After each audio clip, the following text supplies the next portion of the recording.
Good afternoon. Welcome to another drive-by devotional. We'll start in a few minutes.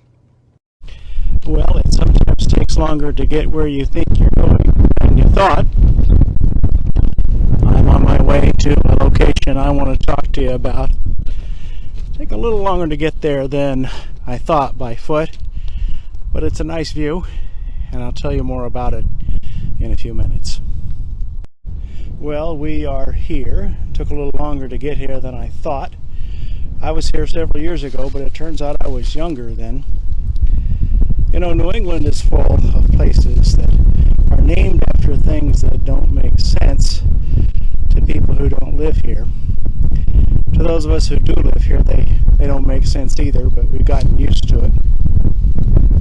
We have a lot of towns that have neighborhoods and municipalities, and they're divided up in strange ways. I'm in Quaker Hill right now. Quaker Hill is part of Waterford, Connecticut. It is one municipality, there is one school system, but there are two separate post offices with two separate zip codes. Across the river is the submarine base. They get a little nervous about cameras over there, but I think I'm far enough away. That's in Groton, Connecticut. Groton has one school system, but two municipalities, the city of Groton and the town of Groton, and I can't really tell you the difference. You'd have to talk to someone even more local than I am. When I lived in Simsbury, Connecticut, Simsbury had one municipality, one city, but four zip codes: Simsbury, West Simsbury, Weetog, and Terriffill. Yeah, that's four. Four different zip codes with four different post offices in one city with one school system. We also have things that we give names to that don't really apply to what they are. There's a wonderful neighborhood in New London called Hodges Square. There's no square there. There is a wonderful restaurant, Mr. G's. We go there all the time. Then there's Shaw's Cove. There is no cove. There's just a neighborhood where there used to be a cove before they filled it in. I am on Mammacoke Island. It's not an island. It's actually an isthmus. When the tide is very, very high, it might be momentarily an island. But I am close to Mammacoke Rock, which, as you can tell, is an actual rock. The real rock is down in the water. If you want to get to know anything about the life history of an older person in New London, someone in their 80s or their 90s, ask them about the hurricane of 1938. They will have a story. The hurricane of 1938 was called the Long Island Express. It came up the Long Island Sound, moving from west to east, and then it headed out to sea, and we looked like we were going to be okay. We didn't have radar and weather predictions like we do now. It turned out to sea, and then it came hurtling back up due north, right up the Thames River, which runs almost north and south right here. I heard the story of a salvage boat captain. It came from the parking lot attendant at the bank, so I'm pretty sure it has to be true. A friend of his was on the boat. His last name was McGurk, but that's a different story.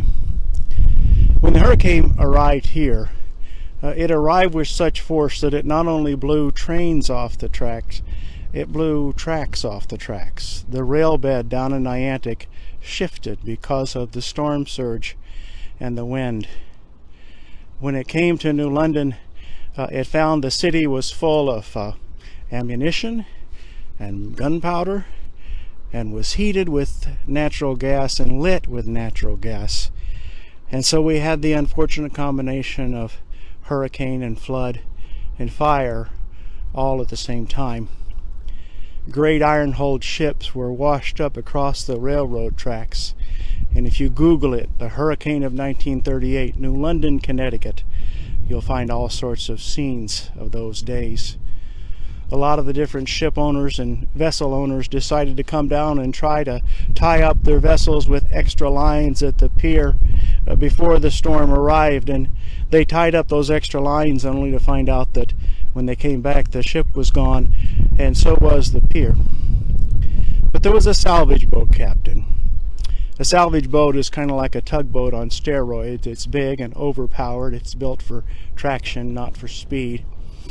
And rather than try to tie his vessel up, and rather than try to outrun the storm, which was never possible with his vessel, he turned upriver because he knew about Mammacoke Rock. Over in Smith's Cove, we're at the opening to it, further to our left over there. The water gets shallow. There's a wonderful neighborhood, and I'd really like to have a house on Smith Cove someday, but I'm not allowed to covet, or I'm not supposed to. But here at Mammacoke Rock, the water is deep. And so he turned after he passed the rock, and he put the bow with that big pad on it right up against the rock, and he put a little throttle on his engine so he could have steering control. And rather than try to outrun the storm or beat the storm, he used what energy he had to stay close to the rock. If you can't see the metaphor there, you may not have been paying attention. We can't beat the storm. We can't outrun the storm. The storm will take away everything we thought was an anchor. But we can use what strength we've been given to stay close to the rock. Lord bless you now.